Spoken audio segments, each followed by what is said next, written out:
Yeah, that definitely came across. I like his setup too. He's got a cool little mic like hanging right here, like the old time radio. Yeah. It's kind of like, well, not quite. It was a little different than the one behind you, but it was nice. I was like, man, that's what scared me because I was like, oh, do I need a fancy mic to do the Zoom thing?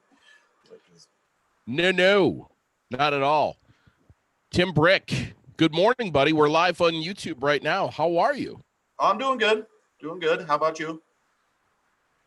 You are one of my favorite guys to chat with, buddy. I always look forward to having you on. You've been on in the studio a couple of times, but here you are live from your home. I'm live from my home.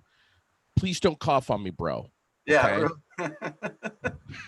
I'll try not to. It's definitely a weird.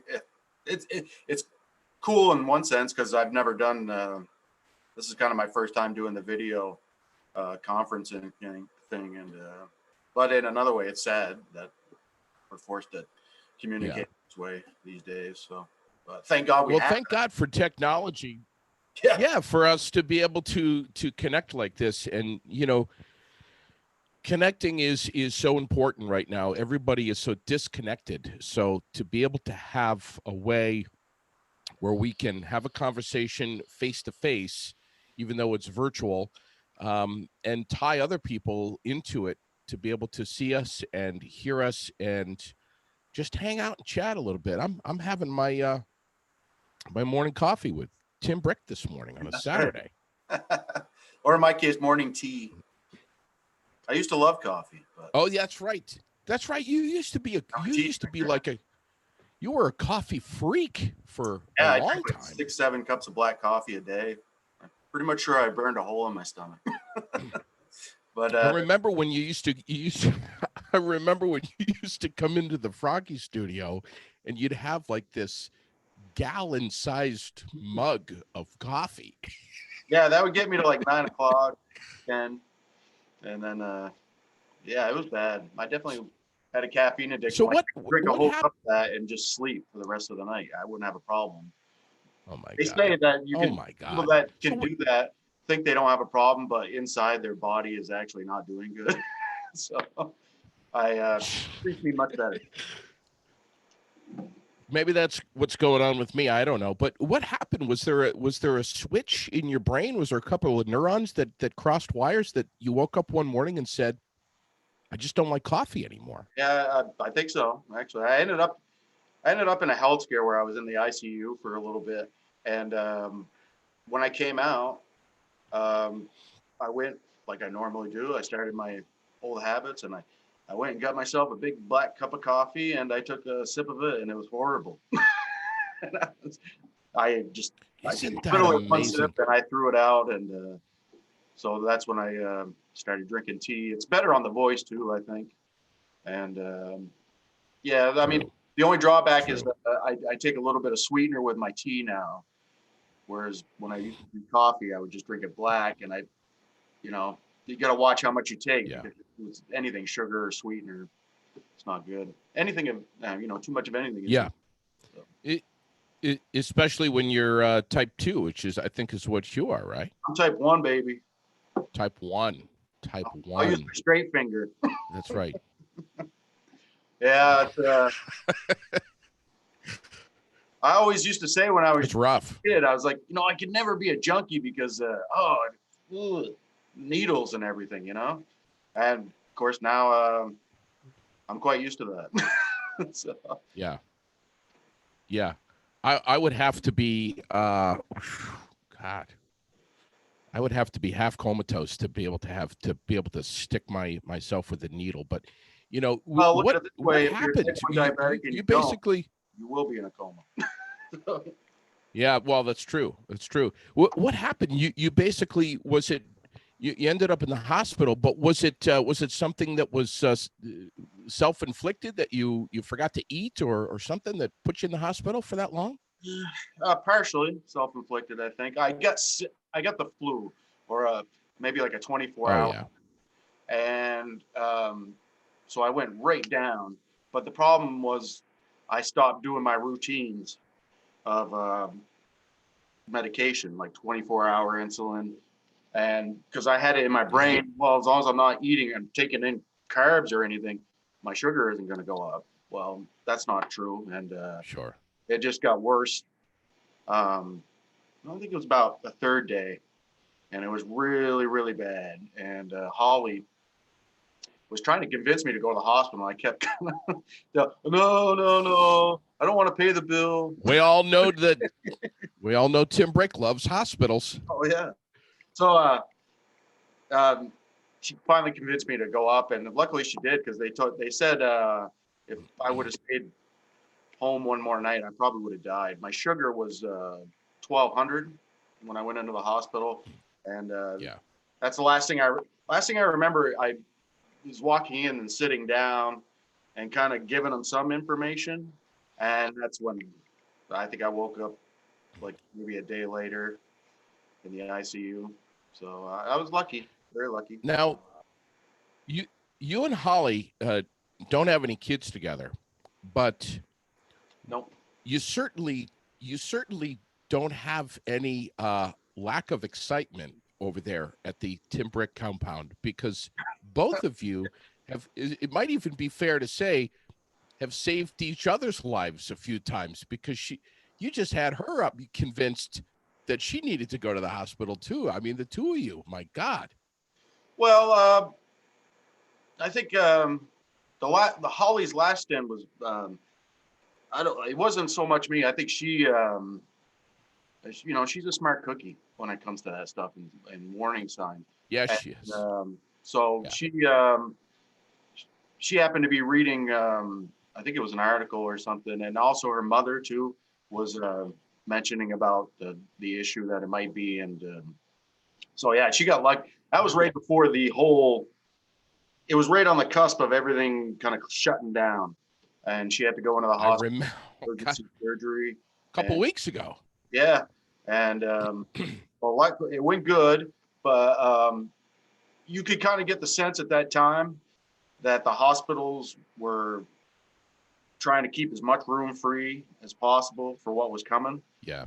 Because they did surgery and they kept her overnight, but then they let her out around 5 o'clock that day. And I think in a normal situation, they probably would have kept her a little bit longer to monitor the situation. But I just got that sense that they were like, all right, this is good.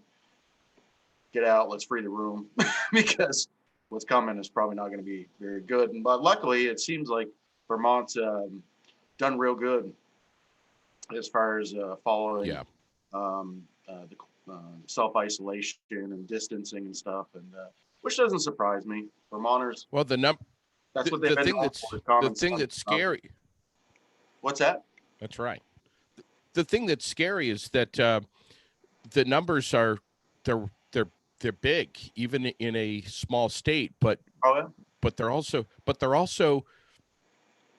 for confirmed cases and as well as deaths. But even though the numbers are big, the scary thing is how much bigger they could be if the governor didn't implement this stay-at-home order when he did, and we all, if we all didn't start taking it seriously enough, it would have been so much worse, significantly worse. I mean, they just did a study in New York City where they took 1,000 confirmed cases, and they basically showed the math of if those confirmed cases continued to live their normal lives and expose others without self-quarantining, how quickly 1,000 would turn into like 50,000. It's alarming, and it's lightning fast. It's incredible and fascinating, and that's what a lot of people get into science for, because of that fact that even in a dangerous, morbid time, it's fascinating how an unseen thing can shut everything down, everything that mankind has built, invested in, and we think this, that. All it takes is a microscopic thing to shut it all down. And in a freaky way, you're right. what I'm amazed at too is you look at across the globe, they show these pictures of before and after with the pollution, and it's just Sure. amazing. It's in my sense, it's almost like Mother Earth said, you know what? I need a break from you guys. You really We have had the same conversation here. you know, and it's Exactly. We've had. That's why the universe will balance itself out, no matter what. Yeah. We're just along And for the ride. yeah, We don't we're so strong in so many ways, humanity, but our physical, our bodies just made up of a bunch of matter, atoms, physical stuff. We are so fragile, and it doesn't matter. Is that we're adaptable. We seem to be highly adaptable to situations and stuff. So that, I think that's a thing to say for us. And but I think a lot of times we have an overrating of ourselves. Right. I've never had that happen to me before. And it doesn't matter. Sure. And it doesn't matter what nationality we are, what race we are. This attacks the human body. Period. Amen. It doesn't matter where you are on the globe. Mm-hmm. This whole coronavirus crap has impacted our society. It has impacted our way of life so tremendously in so many different ways, and we didn't realize it until it was upon us, and we learned things of how it was going to affect us in ways that we weren't expecting. And from small businesses being able to operate, look at what happened to the price of gasoline. I mean, look what happened to our society figuring out so quickly who is essential and who is non-essential. Yeah. Which ironically, it's weird because the most essential people in this time are the lowest paid. I mean, think about that. Take healthcare workers out of the equation, obviously, but like your mailman, yeah, the local businesses that are trying to stay afloat and adapt at these times. I mean, your trash. I mean, just think about if the trash stopped coming to your house, what would happen? I mean, sure. God. I mean, so it's. I don't know. I hope in all the stimulus stuff and everything, the bail. I don't want to say bail. I hate that word. But the stimulus package. I hope those kind of those people get bonuses coming to them for doing what they're doing during this time, because it's a lot of them are thankless jobs to begin with, and then they tell you we get this small thing called a global pandemic, but hey, you're still gonna have to work for crap pay. Yeah. Yes. I hope those people. Yes, for shitty pay. What they deserve. So. We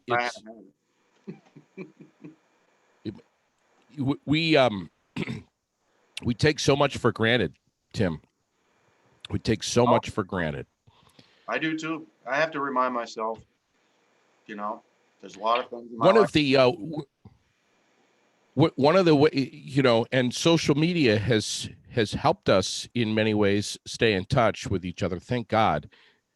But one of the ways that it has impacted our society is those of us who rely on gigs, for lack of a better term, to be able to go out and supplement our income by performing as a musician. I don't know if you had a chance to read the write-up in, I think it was VT Digger that published a big story about Dave Keller and how he was just headed out to Muscle Shoals to record a new album. He had his musicians lined up. He had the studio lined up. Yeah. You know, months and months and months of preparation to do this, and gets out there, and I think they got some recording in, but for the most part, the kibosh was put on it. And then he had a European tour. He was headed over to Europe for months to perform, and all of that shut down. And let alone just the regular gigs, the regular performing all around New England, and musicians like yourself are really feeling this. And it's not just going out and gigging. Well, And I'm luckier on the sense. being able to book gigs. I'm lucky in a sense because in some ways but I have I'm not strictly reliant on music for income. I have a 40-hour-a-week job that I've always held down on top of being a musician. So in that sense, it's been easier on me than a lot of other people. But yeah, I mean, if you take that out, yeah, there's no money coming in from music. I will say when I do my Saturday night performances from my house here, I have had some very kind people send me tips electronically that have actually helped me out. They put me over the edge of like paying the monthly bills. So, but I'm in a much easier situation than I mean, if I do feel for a lot of these musicians that are just strictly living on gigs money because that's a shocker. It's just one day you wake up and it's done. It's gone. Everything's canceled. And it's like, what do I do now? So, and not to be a negative Nelly or whatever, but when I look back or when I look ahead at things reopening, and my pedal steel player told me this the other day, we were talking, and we both feel that, live musicians are going to be the last thing to come back. Yeah. I mean, yeah, everything that a live musician does is reliant on people being there and the energy coming back and forth. They can creating the business for the venue, buying drinks and food and all that. But, sure. The gradual reopening is, I think musicians are going to be one of the last things to be back. It's one of those things. It's like, what is the landscape going to look like after all this? I think George is spot on with that. When this whole thing first started, so many of us were ignorant to how it was going to play out, and I think that there was a sense of hope that all of a sudden there was going to be a day on the calendar where all of this was going to be lifted and we were going to be in the clear, and it was going to be a green light for everything to be reopening, from small businesses, mom and pops, to concerts, festivals,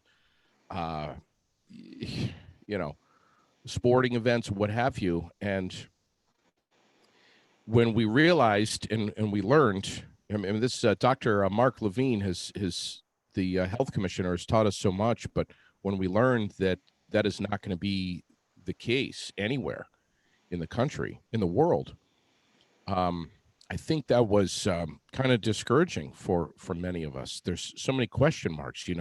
How will we get back to normal life? If it's going to be gradual, what's going to go first? What's going to go second? What's going to go third? And I think you're right. I think these events where we're pulling in populace together in one room, in one building, in one area, I think that's going to be last to come back, which is so unfortunate. I mean, the worst part of it is on the sports end of it. I mean, we're all going to become huge golf fans because that's going to be the only sport that's going to come back, be able to come back. That's the only sport you can social distancing, golf. So we're all going to be stuck watching golf. I mean, it's like, I don't know. going to be the new normal until a vaccine is out, and I'm hoping by the fall that the vaccine will be out, and or at least test trials will be done, and they'll be introducing it to the healthcare workers to keep them safe, and it's something else, and it always things like this always come in the most unexpected ways. Sure. I mean, sure, we had heads up about it from scientists and everything, but I mean, like a year ago, we would have never would have envisioned this, so there's some things you just can't prepare for as far as the psyche. I am very concerned that I might get a phone call from Holly someday saying, hey, we need your help over here. We have a serious situation with Tim. He's watching golf and basketball on television. I mean, that's then we know you need to go back to the hospital. Yeah, something's wrong. Especially the golf. I mean, I guess basketball, they could do if they all played horse. That way they could socially distance each other, and and this golf and virtual racing. Have you seen virtual racing? I have not seen. I really haven't. I mean, I've seen so little of it that basically no, I haven't. It's terrible. I mean, I don't really want to sit there. Well, if you some guy that's overpaid, in my opinion, to begin with, playing a video game, and they're commenting on it like it's real life. I mean, it's just I don't know. Just show reruns of films or something. I don't know. These basketball players, anyone in sports, especially baseball, who are complaining that they might have to be playing in open or rather closed arenas, playing games without anyone there, and they're upset about it. Please, folks, if you're one of those famous sports gurus that's watching right now, please don't complain. You've got plenty of money. Please don't complain. Please. I think in some ways it's probably, I don't know, because I'm not an athlete, but at least with those guys, they can go out on the basketball court outside in the backyard. Yeah. Right. So I mean, sure. And they got workout rooms. I see these, athletes doing electronic broadcasts like this, and they got these elaborate gyms and everything. So sure. Yeah, and if you get really bored, you can always go downstairs to your underground bowling alley. Yeah, or basketball court. Yeah, or go to Georgia. You can do some bowling there. Sure.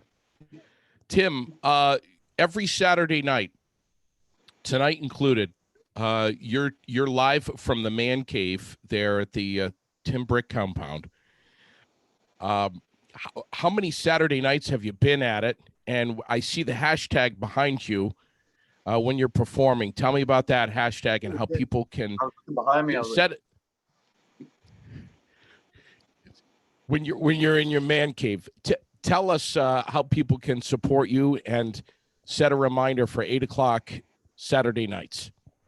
Well, I do on Facebook. I do a Facebook Live every Saturday night, 8:00, where I just perform just some, my originals and a few of my favorite covers. I try to get in with this.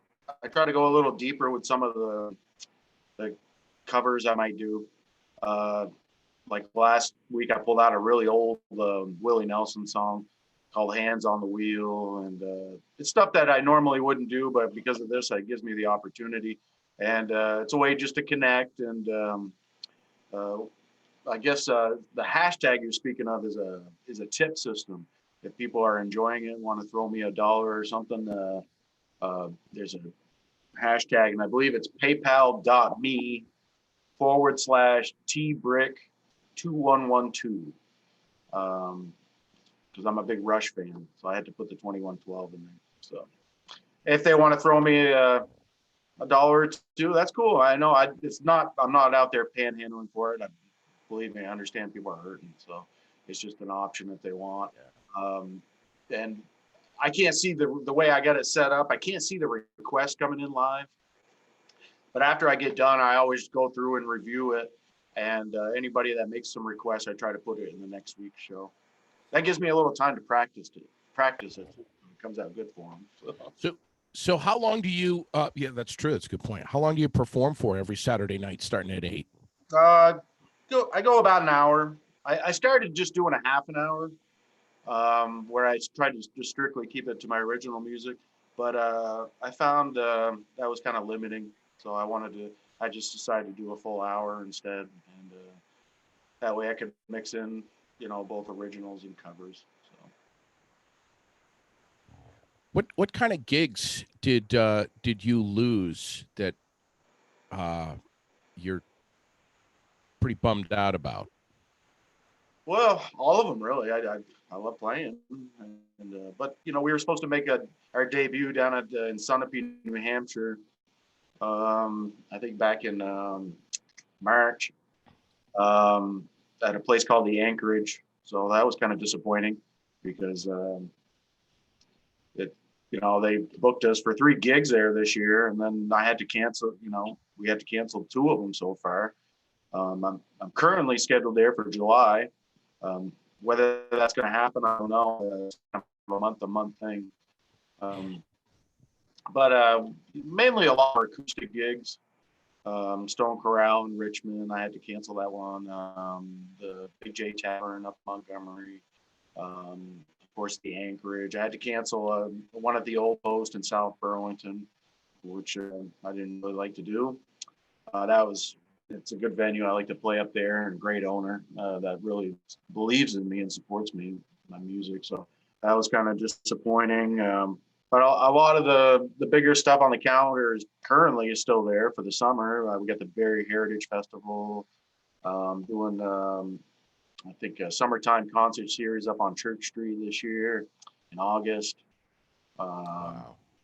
And let me see, I got I think it's the Mountain Music Festival over in Warren, New Hampshire. I'm doing up there and stuff. So there's some good stuff coming up, but it's all up in the air right now because with no vaccine, I don't see how they're gonna be able to hold events. I mean, unless they space them out 6 feet apart in the audiences, I just don't see how they're gonna be able to do it. Not happening. Yeah. So I mean, to me, the whole crux of everything is the vaccine. And thank God that we have smart scientists in the world that are, working like mad to get this out for the people. And we're lucky to have those people. So my hat's off to them too. I was hoping that you were going to have a chance to watch Todd Pronto, who joined me on the podcast a few nights ago, and I did check that show. We were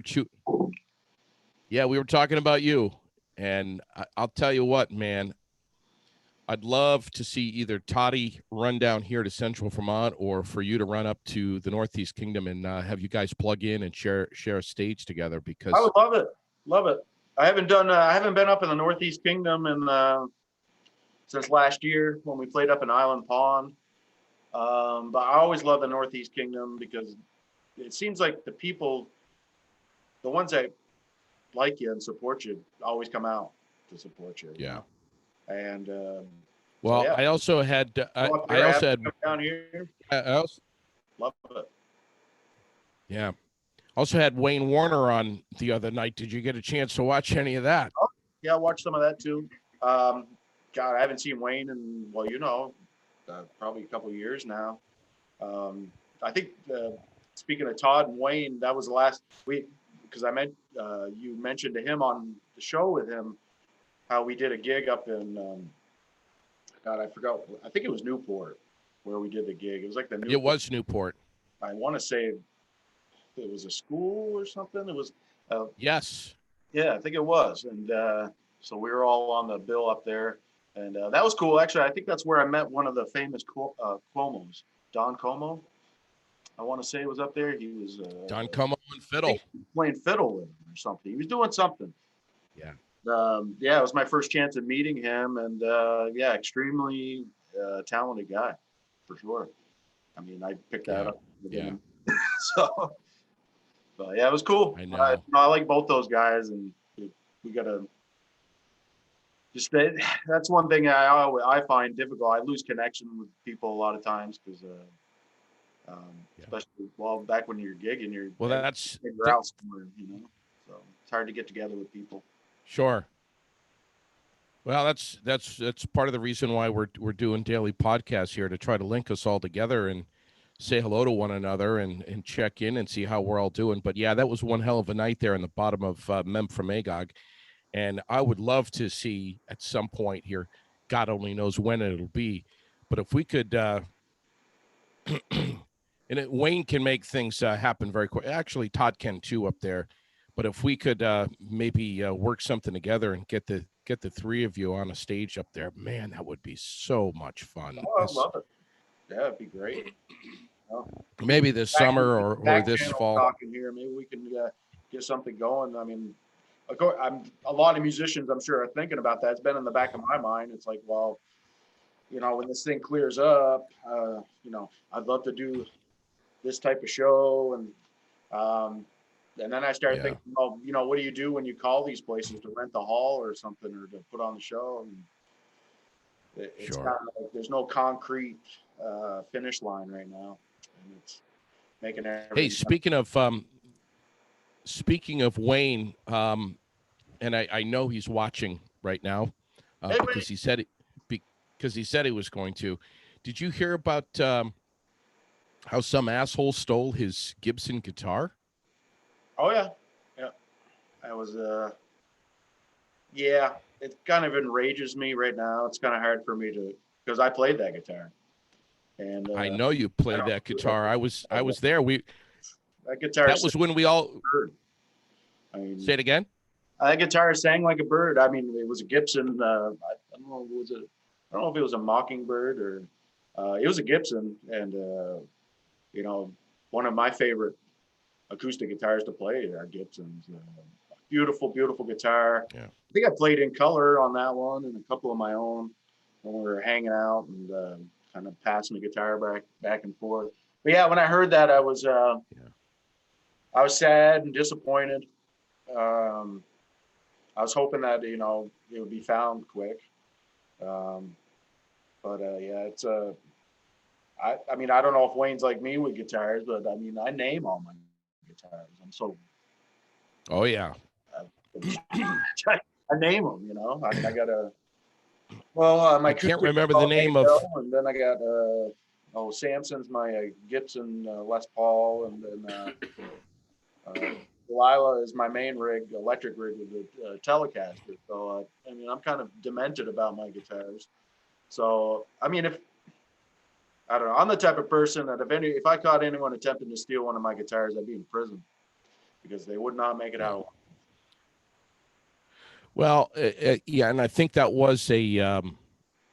I can't remember the name of his guitar, but basically, Wayne is, and as you know Wayne so well, he's such a generous man, and he is just simply full of love and compassion, and which, let's be honest with you, when you're so trusting of everyone, that it can come back and bite you in the ass, and that's exactly what happened. He had met someone, he didn't know this person very long, and they asked to borrow his Gibson.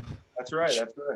Which, if first off, that takes a lot of balls for you to ask someone to borrow their guitar. That's a red flag right there. My God, I wouldn't even ask you if I could borrow your guitar, Tim. Well, I mean, it's different amongst friends. I mean, of course, when you know somebody. Yeah. Sure. But yeah, I agree with you. That's Wayne is he's a great guy. He's so supportive and gone through his own trials in life, and I think that he understands that he's in a position to help. And he really he's a good soul. Yeah. And Yeah.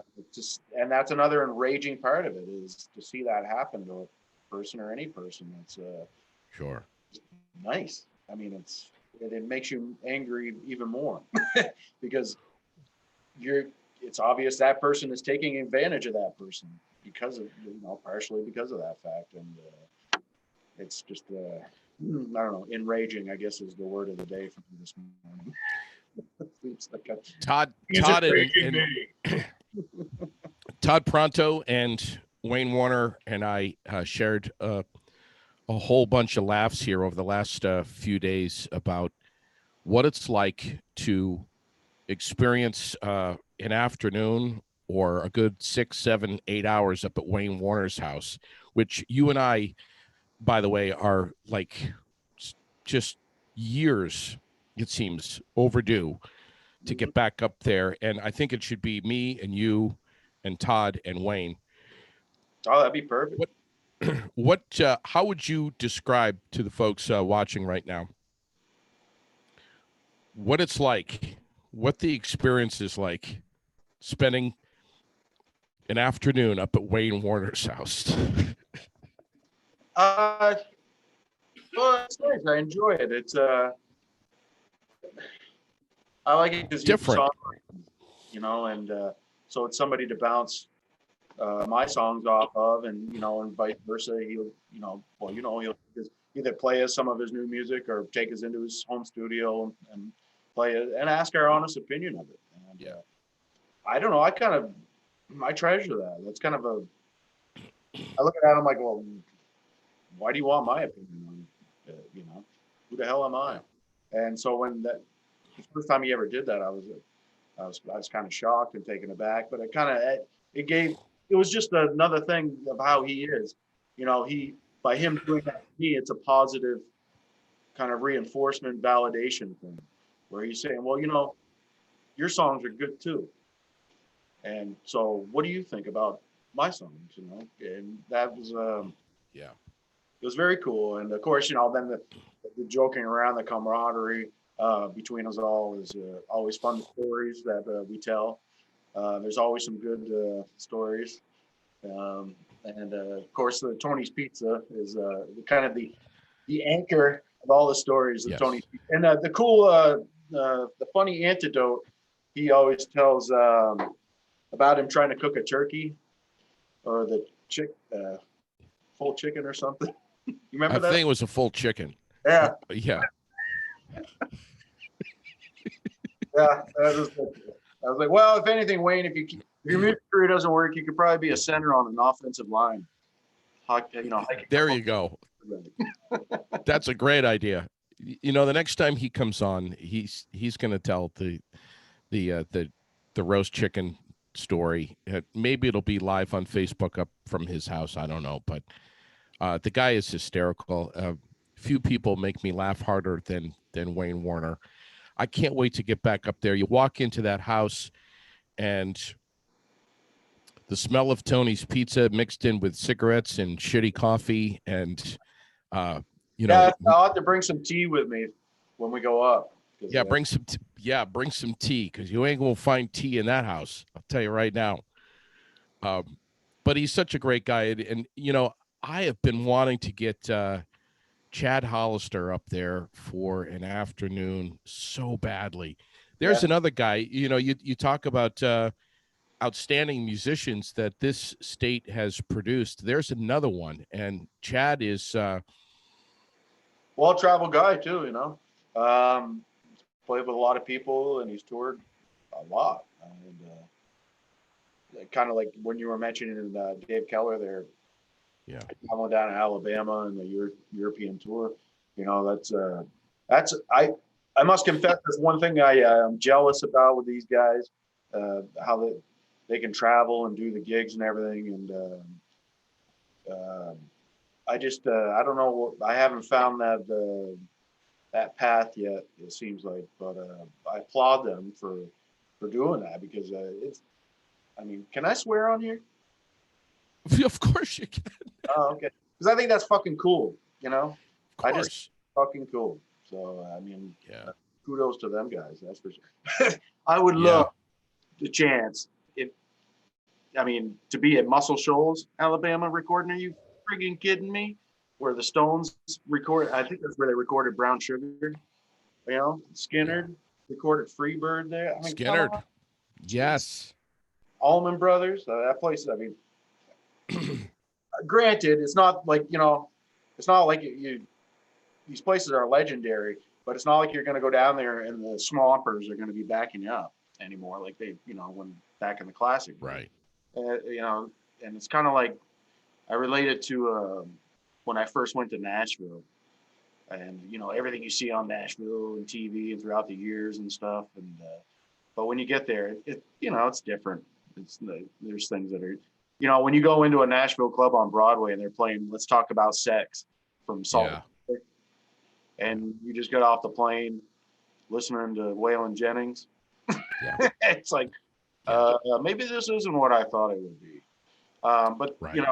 it's just the thrill of it being in those places. And I'm sure being in Muscle Shoals, it's going to get some creative juices flowing, man. I'm telling you. Yeah. That's one good thing I There's, must say to Dave was, kids watching.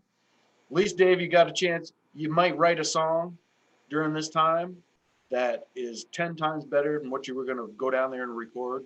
And maybe you'll have a gem come out that you can get recorded down there, So positive. Yeah. There's a positive thing about everything, I guess. So. Keller was telling me that there's just like something above Muscle Shoals that's just in the air, that's just hovering over that studio, that's magical. There's an aura when you step onto the property, and especially when you walk into the building. The old shag carpeting is still there. I mean, there's a lot of stuff that is virtually untouched. Yeah, it's cool. I mean, the closest thing I can relate to that is when I was in Austin, Texas. I did this thing. I was working at an event, not as a musician, at South by Southwest Festival. I was helping out an old high school friend of mine, actually, who was running this catering business down there. And it was at Arlen Studios. And so I didn't even know. I happened to walk to the other end of the parking lot, and I see the sign that says Arlen Studios. I was like, what the hell? And this is a studio where Willie recorded, Bonnie Raitt recorded her album, Nick of Time, Stevie Ray Vaughan recorded down there. And so I kind of was like, well, let me just stroll on in and see what's going on. And I ended up meeting the owner of the studio when I went in, and he took me on a whole tour of the studio. And I still got pictures on my phone. I took a picture of the board and stuff, and it was great. And all the hits.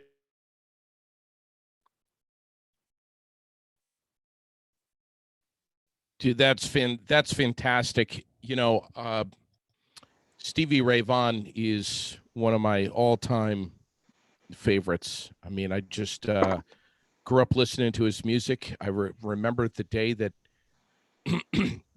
that he died like it was yesterday. I was doing some landscaping. I was driving around in my 73 Chevy mustard yellow pickup truck, and had the windows down. I had my Pioneer sound system pegged, and I was listening to WCCC out of Hartford, and the news came across that Stevie Ray Vaughan had just died in a helicopter crash, and oh my God, I don't even know how old he was. He was so young, and it seemed, it just seems like, I mean, Elvis Presley, Buddy Holly, look. Oh, yeah, I can remember, like you, I remember with Stevie when they reported it. Because I remember at the time, half of Eric Clapton's touring band was in that helicopter with Stevie, and they died as well.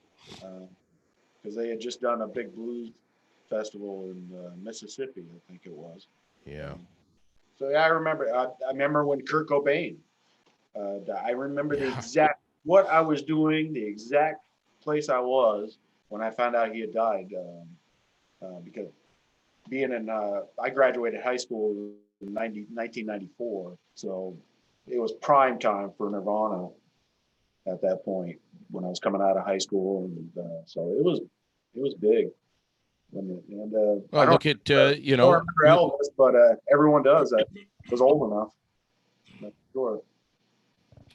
Yeah, it just seems like some of the most amazing talent that we've ever had that has walked the earth has died in the air. I mean, Patsy Cline. I mean, the list goes on and on. Do you think we'll ever have a replacement for the same or similar caliber of talent as someone like Stevie Ray Vaughan or Jimi Hendrix or Yeah, on guitar? There. It's out there right now, but the industry doesn't choose to promote it. Unfortunately, the the guy sitting at the friggin' desk with a three-piece suit on that doesn't know shit about music is making the decisions on what everyone wants to hear. And you know, music is great. The music business sucks. It sucks because it sure does. There's not honesty, integrity does not count. I think in the back channels it does with like at my level where I'm dealing with bar owners, club owners, such as that. Yeah, you need the honesty and integrity when dealing with each other. But I think once you get to a certain level in the game, it's all about money. That's all it is. Yeah. I'll give you a prime example, unfortunate, if I could. This relates to what Todd Pronto was saying in one of your last episodes. One of the best things he brought this up, and I totally agree with him. Because I heard somebody else, a friend of mine, Dave Lawrence, made this comment on Facebook about this. These country stars now, they're doing these kind of like, what we're all doing. The videos, self-isolation videos, just them and a guitar doing their song. Yeah. And telling you what, it's 10 times better than the crap, overproduced piece of shit crap that they got on their record. Auto-tuning and compression. Stupid fake ass drums. The processing and compression. But when it's just them and stripped down and it comes out, it's beautiful in a lot of cases. And I'm like, that's what country music is right there. And as soon as this is over, the money machine is going to get the gears going again, and they're going to wind it all back up. And you're going to have these little 18-year-olds prancing around doing auto tunes. They can only do what they've been rehearsed to do. They can't do anything on the fly. You want to find the real. It's all about. It's all about. Yeah. I mean, it just seems like it's aired out, man. You heard it here first. It seems like it's all about eye candy and ear candy, and when it's mixed down and produced and it comes out of your speakers of your radio, it has to be perfect. It has to have that flawless, rich sound, and that of course matches the visual representation on videos. And you're spot on, brother. Totally agree with you. It's a natural cycle, I've come to believe, I guess, because it seems like in every genre of music and in the music business, it amps up over time. It just starts becoming more and more produced, more and more polished, until you get to a point of just absolute sterilization is the way I look at it. Sterilization. It holds no edge, no passion, no soul. And then all of a sudden, you get this band or artist out of left field that comes in and brings it right back to the people and says, Sturgill. Hey, Sturgill. A great example. Chris Stapleton, great example. Getting back to Nirvana. Yeah. What the hell you think Nirvana did? At the time when I was in high school, I went in 1990 when I was a freshman, and hair metal, thank God, thrash metal and stuff like that was big at the time. But like hair metal crap was all huge. And then all of a sudden, I remember watching the show called Headbangers Ball, and it was awesome show. 3 hours Saturday night, starting at midnight on MTV, and they played this video from this band called Nirvana. Smelled like Teen Spirit, and I was just like, listen to that guitar. I was like, that sounds like Black Sabbath, just raw and real. And I mean, listen to that vocal. It's like, God. And I said, this is going to change things. And I remember I was turning some people on to school about it. And I would say 8 months later at a school dance, they were playing Smells Like Teen Spirit, and everybody in there was just getting into it. And I remember Going looking crazy. at it and like, this Yeah. band just kill everybody. And they did. But I loved it. I love our punk rock did the same thing. Outlaw country music back in the 70s did the same thing. Nashville got so overproduced on the Nashville sound, and it took That was Waylon and Willie and Billy Joe to come in and just destroy it all. You know? yeah. That was a time when these musicians were not Merle Haggard and Waylon Jennings, Willie Nelson. I mean, the list goes on. Oh my God, on and on and on. But that was back in a time when these musicians really didn't really give a shit about image and saying the right things at the right time and looking perfectly, and their brand was self-created, whether the record label agreed with it or not. But nowadays, if you want to hit the big time and you've got the level of talent, you're a commodity. You're owned by the label. You've got to look the part. You've got to sound the part based on what the professionals know what is best for you, and what is best for your image and their image. And you're a commodity. You're a product that generates revenue, and they're going to shape you and mold you into looking the part for their own best interest. And a lot of that goes with not only your physical appearance, but also your sound. I mean, they'll tell you what songs that they're going to put on the album, and what songs are going to get shit canned. And like I said to Todd the other night, I'm like, these independent artists they're unbelievable. And I'll say it again. I said this over the last week. I've said this twice in two different shows with Wayne Warner and Todd Pronto, that I remember distinctly being in Nashville. It's 2 and 3 o'clock in the morning, walking up and down Broadway, and the caliber of entertainment, of pure talent, of sound that was coming out of some of the clubs at 2 and 3 and 4 o'clock in the morning absolutely blew my mind. I think I called you and told you this. I mean, I just simply could not believe the quality of sound and musicianship that I was experiencing at those ungodly hours on Broadway. Yeah.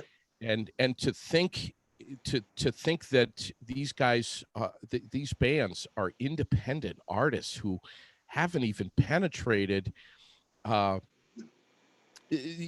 commercial radio and commercial success is.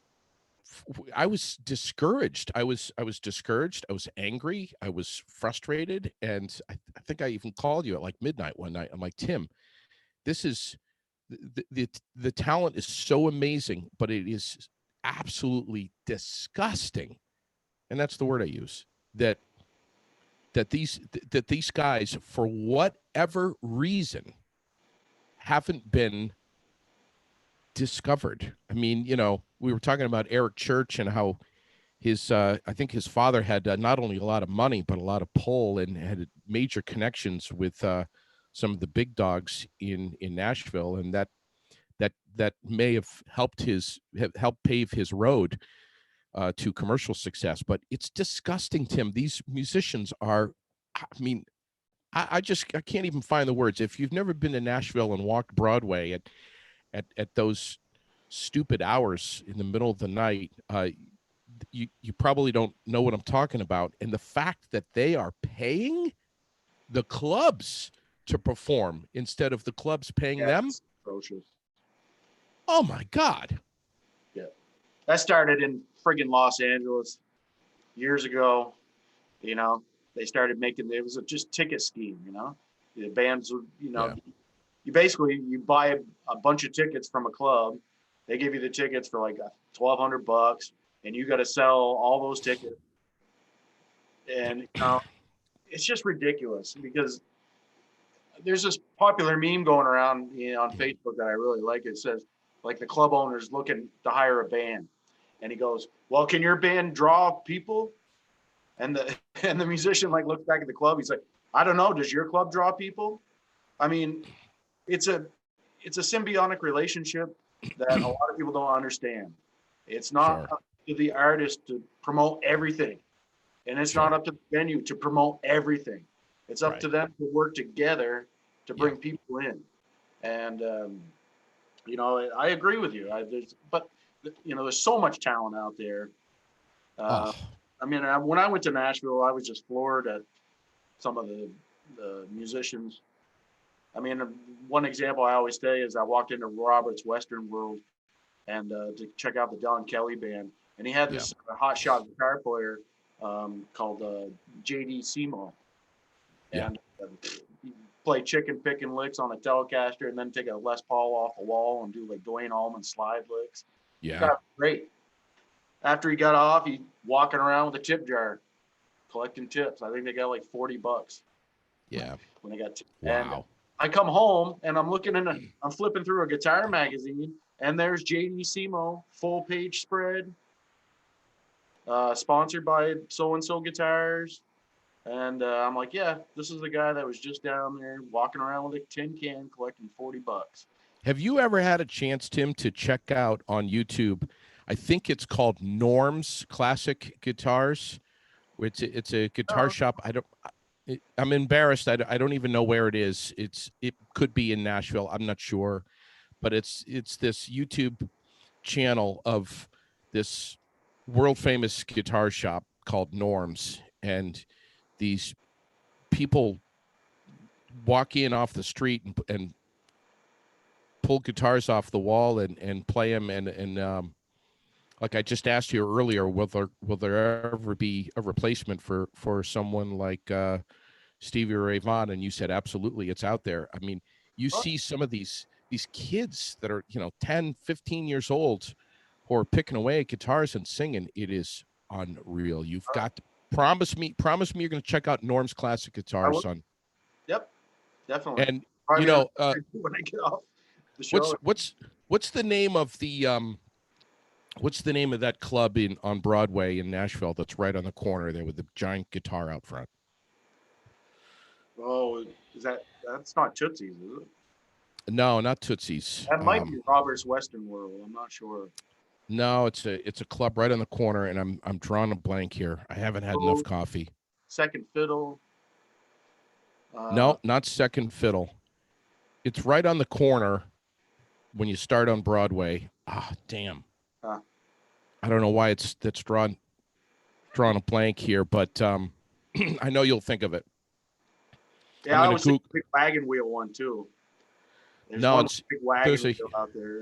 And they have a giant boot down there too in front of Boot Country or something. Yeah, Boot Country. I went in there. Oh my God. But the club on the corner there. Oh, that's driving me crazy that I can't think of it right now.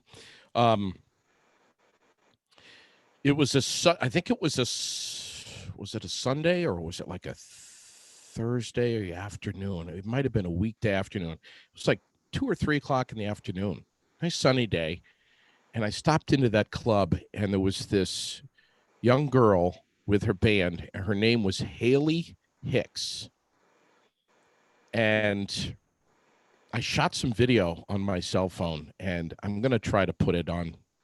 I'm going to try to put it on this link here to show you exactly what I'm talking about, and there were probably, I don't know, maybe 10 or 15 people in there having a drink. Yeah. 2 o'clock in the afternoon. If someone like that were to ever play in anywhere around here in New England, there'd be a packed house. I mean, oh my God. Yeah, down there, It's you know, once you get down there, I mean, I've only been there sporadically.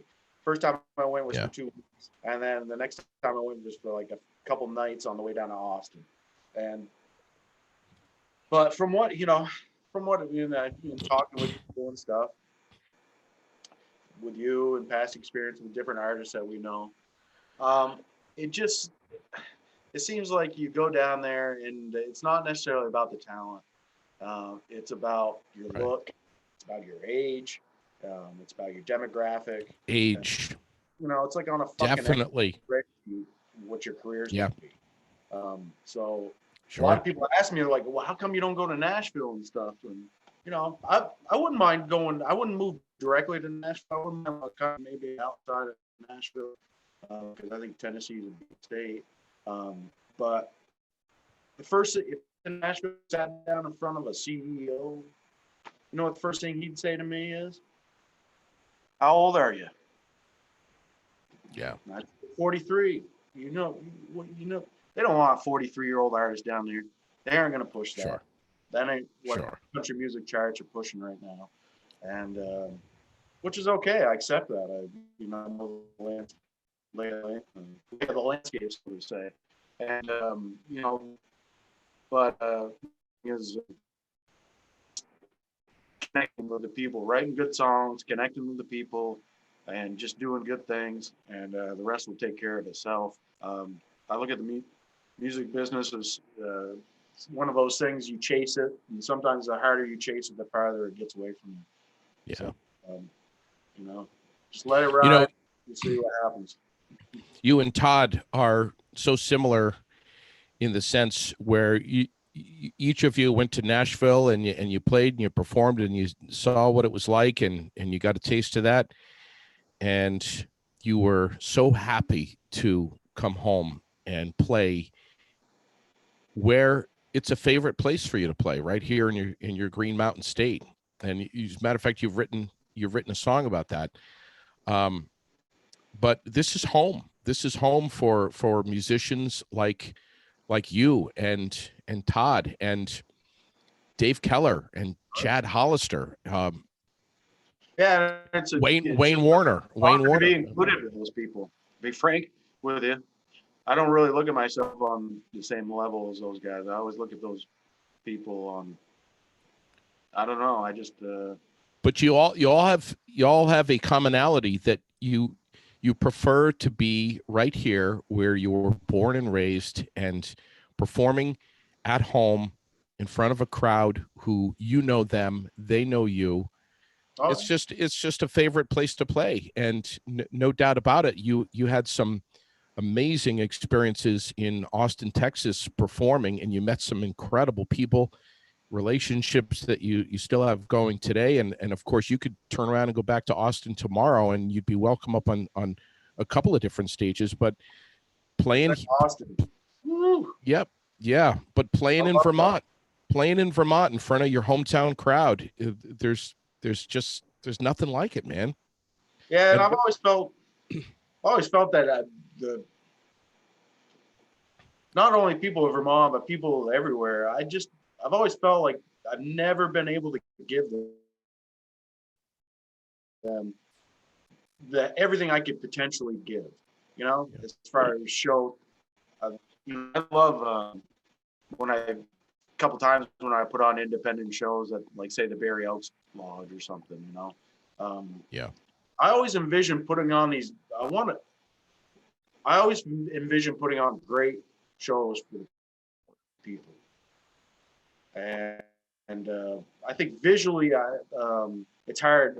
I'm not at that level. I want to be at visually with being able to have lighting companies come in and great sound companies come in. I just don't have the bucks to bring that in yet. So what I rely on heavily is just the actual performance of the music Right. being at a high level and the musicians around me being at a high level. Because I want people around me that are better than me, and believe me, that ain't hard to do. But it makes me push myself harder having those Sure. people. And Sure. the way I look at it is that's where it starts. That's the foundation. If you have the great music product that's at a high level, that's where you build off of. And that's what I've been trying to do for a long, long time, And so, I got the old wheels thinking when we come back online, I really want to get together and I want to do a big show somewhere, and I really want to do it right.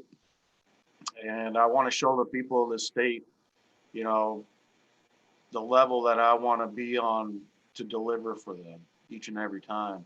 And because the people out there, I just, uh, you know, it's very emotional for me when people, are commenting on just my performances down in my main. Your man cave.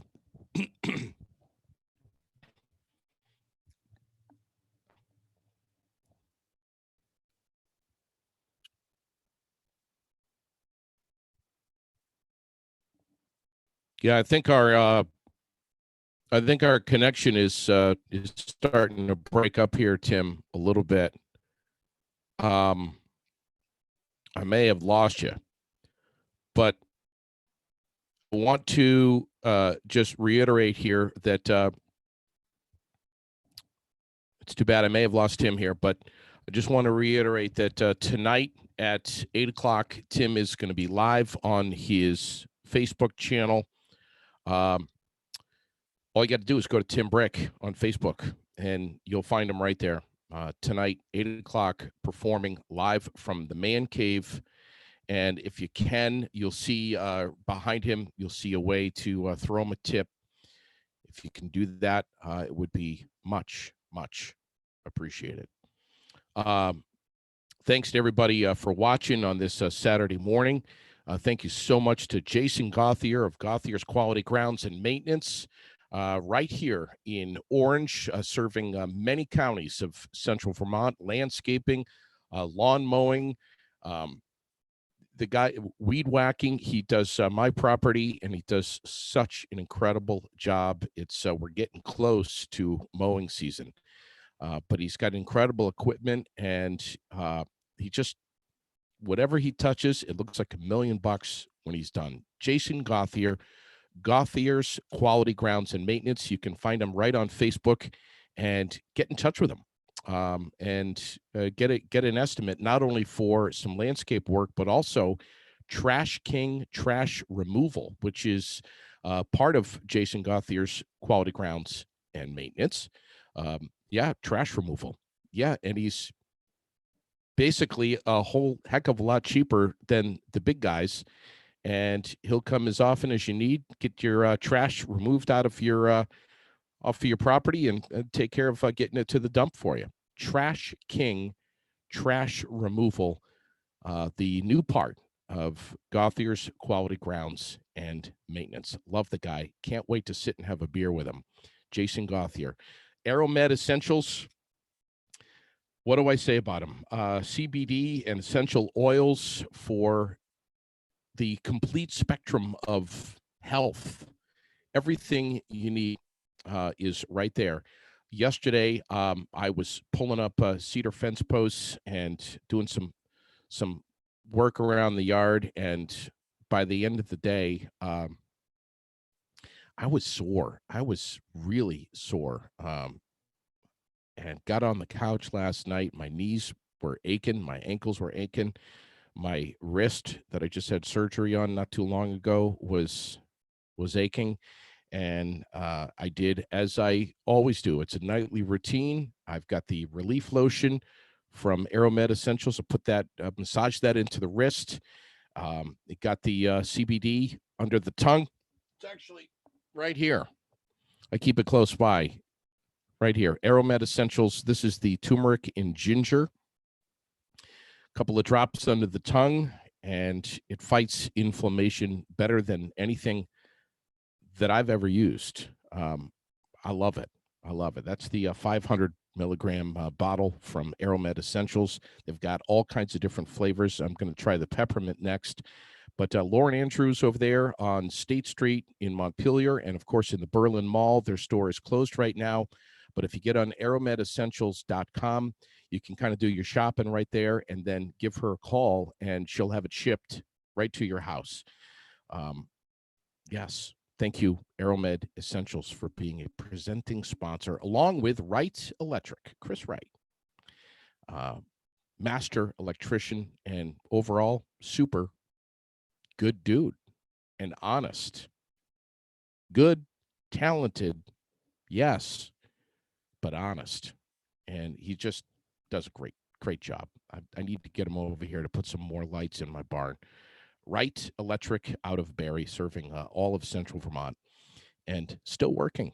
Electricians, you bet your ass that they're essential workers.